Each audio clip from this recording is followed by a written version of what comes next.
Three, two, one.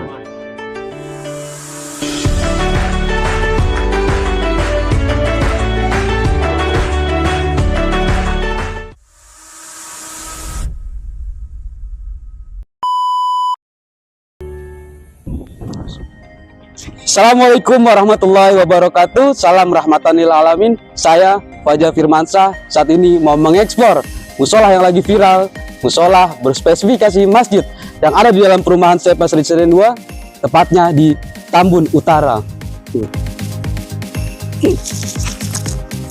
Nah, sekarang saya sedang berada di gerbang musola Al-Ghofar. Seperti apa sih dalamnya? Mari kita lihat ke dalam.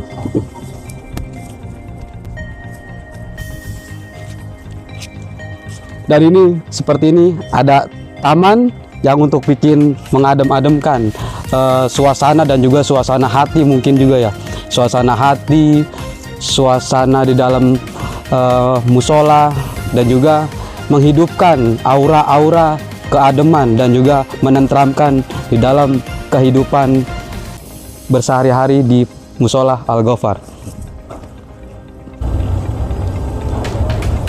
Oke teman-teman, sekarang saya ingin mengajak dan memperkenalkan siapa donatur utama di musola Al-Ghofar ini. Mari ikuti saya.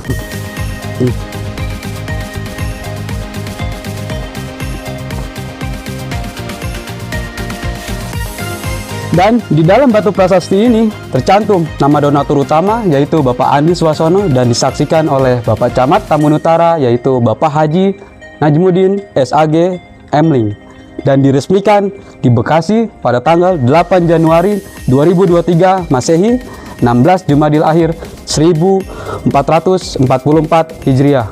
Dan semoga apa yang sudah disumbangkan oleh Bapak donatur Bapak Andi Swasono bermanfaat untuk lingkungan perumahan Sepas Residen 2 ini, dan semoga doa-doa dari Bapak Andi Swasono menjadi terkabulkan secepatnya dan Allah segera mengabulkannya. Amin ya rabbal alamin.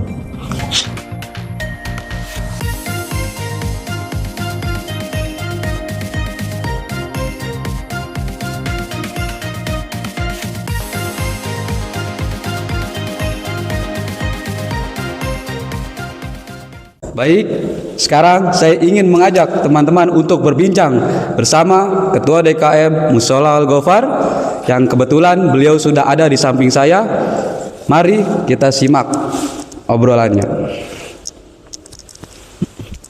Assalamualaikum, Ustadz. Bagaimana kabarnya? Waalaikumsalam warahmatullahi wabarakatuh. Alhamdulillah baik. Gimana kabarnya Mas Fajar? Alhamdulillah, saya juga baik. Mungkin kita perkenalan dulu. Perkenalan dari Ketua DKM Musola Al-Ghofar. Mungkin bisa langsung Pak Ustadz perkenalan. Baik, nama saya Muhammad Ali Masudi, dan dalam hal ini itu diamanahkan sebagai Ketua DKM Musola Al-Ghofar periode 2023-2024. Seperti itu. Betul. Oke, terima kasih atas perkenalannya, Ketua dari DKM Musola Al-Ghofar, yaitu Bapak Ustadz Ali Masudi. Sekarang saya ingin bertanya-tanya Bapak Ustadz, bagaimana sih sejarah berdirinya Musola Al-Ghofar ini?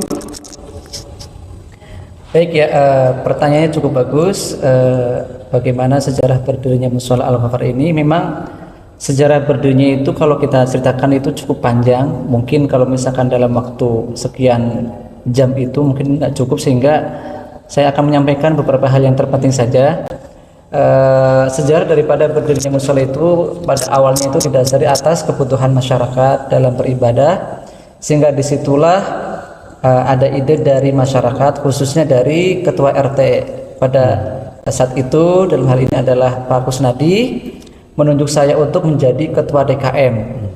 Ya, jadi ketika itu karena di perumahan itu belum ada musola, sehingga dibentuklah ketua panitia pembangunan musola. Jadi belum ada namanya Al-Ghofar itu dulu. Oh, belum ada itu? Belum ada. Al-Ghofar itu memang pas dalam proses perjalanannya. Jadi ketika itu Pak RT sendiri memberikan amanah kepada saya itu menjadi ketua, karena sudah menjamin bahwasanya akan ada donatur yang akan memberikan 100%. Dari mana itu donaturnya? Ternyata usut punya usut itu dari yayasan. Ya kita nggak usah disebutkan yayasannya. Jadi kita itu dalam perjalanannya itu 2 bulan itu kita mencari yayasan. Alhamdulillah dapat kurang lebih 3 yayasan yang akan membantu mendirikan musola di perumahan kita. Dari musola yang pertama itu kan yayasan pertama ternyata harus syaratnya ABCD. Kita pindah lagi ke yayasan berikutnya, ya, ternyata persyaratannya sama juga gitu, banyak gitu kan, sehingga sampai ke yayasan yang ketiga.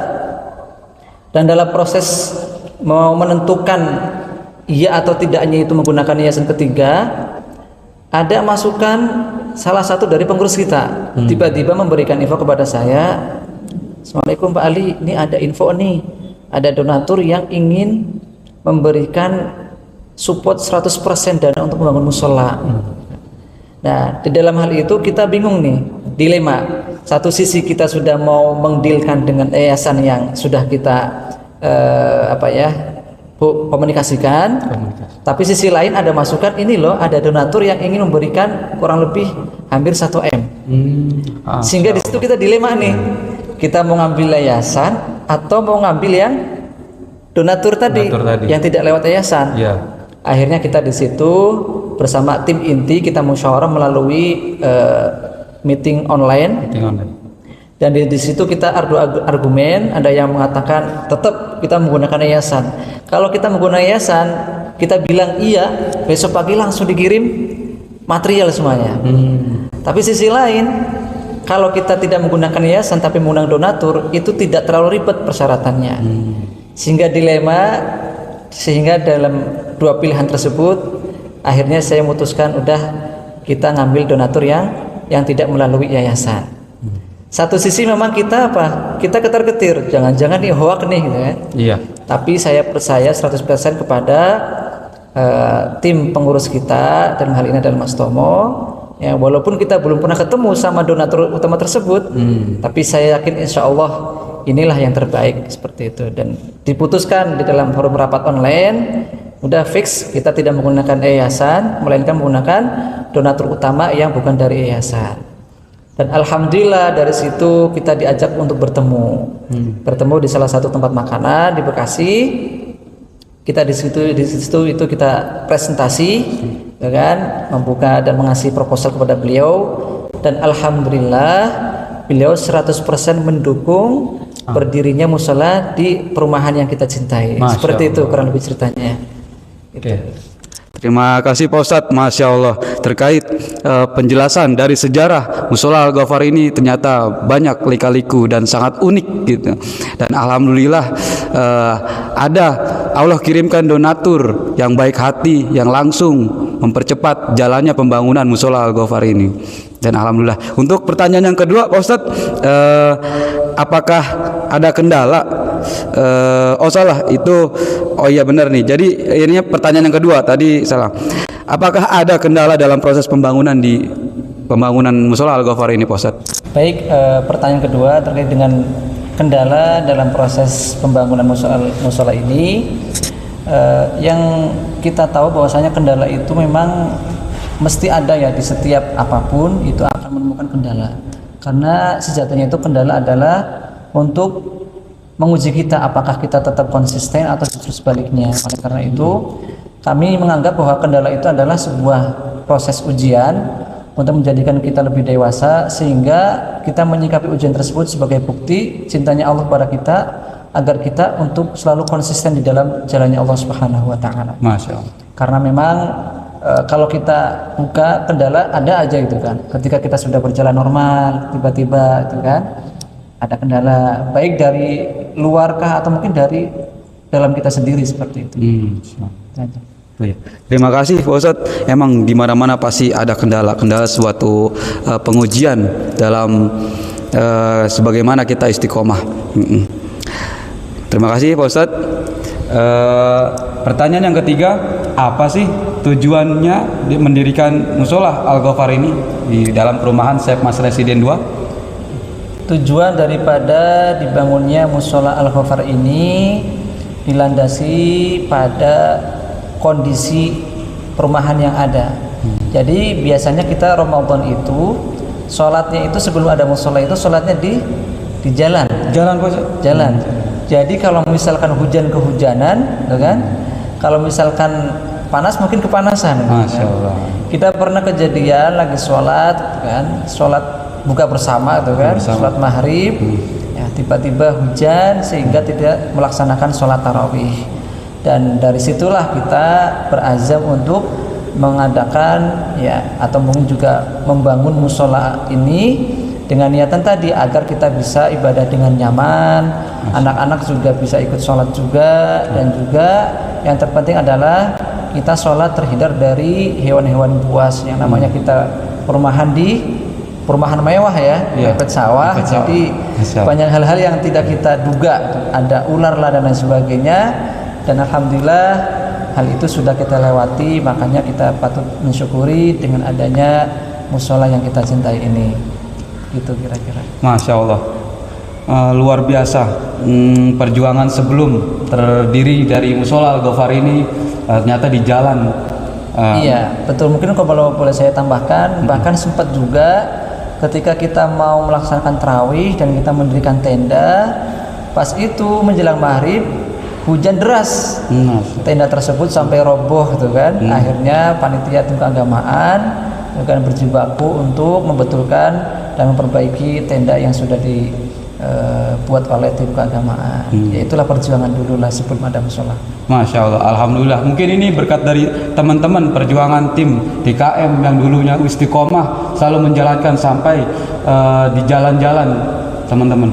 Jadi saat ini berkat dari keistiqomahan teman-teman dari tim DKM terdirilah bangunan megah ini ya. Terima kasih Pak Ustadz. Pertanyaan selanjutnya, pertanyaan yang keempat, apa sih harapan kedepannya untuk musola Al-Ghafar ini? Baik, harapan untuk musola dan untuk warga di sekitar musola itu, yang pertama adalah untuk memberikan syiar bahwasanya kita di sini itu adalah ada wujud syiar selalu azan berkumandang. Masya Allah. Jadi ketika warga mendengarkan azan itu, ayolah itu ternyata ada musola, sehingga kita harapan kami adalah bisa meramaikan musola minimal ketika sholat fardu seperti itu. Karena kalau misalkan tidak ada musola, kita juga bingung nih, mau sholat di masjid terlalu jauh, kan? Mau sholat di tempat yang lain juga kita kadang nggak terdengar suaranya, sehingga mudah-mudahan dengan adanya musola ini harapan kami secara umum adalah tadi, ayo kita bisa sholat fardu berjamaah di musola, yang pertama. Dan yang kedua adalah tujuannya adalah untuk ukhuwah Islamiyah, bahwasanya dengan adanya musola ini Al-Ghafar, kita tidak akan membeda-bedakan apakah si A itu golongan MU ataupun MU ataupun lain sebagainya. Ini adalah musola milik kita bersama. Selama akidahnya masih Allah adalah Tuhan kita, Nabi Muhammad adalah Nabi kita, pedoman kita juga Al-Quran, dan dalam konteks ini adalah Ahlus Sunnah wal Jamaah, maka itu adalah saudara kita. Bahkan kalau misalkan mereka itu di luar daripada agama Islam, dia masih saudara kita dalam ukhuwah watoniyah. Jadi ukhuwah atau saudara sebangsa dan setanah air, sehingga kita wajib menghormatinya. Jadi mudah-mudahan dengan adanya musola ini semakin erat hubungan antara organisasi yang satu dan yang lain. Amin. Atau mungkin pemahaman yang satu dengan yang lain. Karena di sini musola ini adalah musola bukan hanya untuk satu golongan, bukan hanya untuk satu organisasi, melainkan semua organisasi kita kumpulkan di sini. Seperti itu. Masya Allah, jawaban yang sangat luar biasa dari Ketua DKM Musola Al-Ghafar. Ada satu lagi nih Pak Ustadz, pertanyaan terakhir. Apakah benar ini musola yang sedang viral? Mungkin bisa dijelaskan lebih lanjut. Baik, ini juga pertanyaan yang penting juga, harus dijawab juga, karena memang berat juga untuk menjawabnya. Apakah benar musola ini viral? Terkait dengan viral atau tidaknya itu saya kembalikan ke masyarakat, khususnya warga di perumahan sekitar musola Al-Ghafar itu sendiri. Terkait dengan viral, kenapa sih bisa viral? Mungkin kalau boleh saya bisa menjawab, karena pada umumnya itu musola itu biasanya dibangun dengan ukuran di bawah 10 kali 10 ya. Kalau kita dulu pas awal-awal ingin mengajukan kepada yayasan, itu kalau kita ingin mengajukan kepada yayasan dengan tanah yang kita miliki itu 20 kali 25, itu katanya tidak bisa menerima kalau dibangun untuk musola. Sehingga kalau misalkan dibangun di atas 10 kali 10 maka jatuhnya masjid. Nah, kita ternyata bisa membangun musola dengan ukuran 12 kali 10. Berarti melebihi daripada spek musola. Sehingga ini layak disebut dengan masjid, tapi juga belum layak disebut masjid. Nah, itu yang bisa jadi menjadi viral, gitu kan. Masjid segede itu, bentuknya segede itu, tapi kok kenapa masih musola, gitu kan? Karena memang kalau kita lihat pada kenyataannya itu SDM kita masih belum memadai. Insya Allah pada suatu saat akan beralih fungsi menjadi masjid. Ya, mari kita bisa doakan bersama lah, mudah-mudahan bisa berkembang. Sehingga bisa juga ada SDM yang bisa mengelola, dan insya Allah musola yang kita cintai akan semakin ramai dan juga semakin bermanfaat untuk masyarakat sekitarnya. Amin. Begitu Mas Fajar. Mungkin terima kasih Pak Ustadz atas. Baik, sebelum saya tutup perbincangan pada kesempatan kali ini, bagi teman-teman yang ingin menyumbangkan sebagian hartanya bisa melalui transfer ke Bank BSI yang tercantum di sini. Terima kasih yang sudah menonton pada video ini. Semoga kita selalu bisa meramaikan di Musola Al-Ghafar ini, khususnya di perumahan Sepas Residen 2, dan juga teman-teman lainnya untuk selalu bisa meramaikan di setiap masjid di dekat rumahnya. Mari kita ramaikan. Saya akhiri. Wabillahi taufiq wal hidayah. Wassalamualaikum warahmatullahi wabarakatuh. Salam rahmatan lil alamin. Terima kasih Pak Ustadz.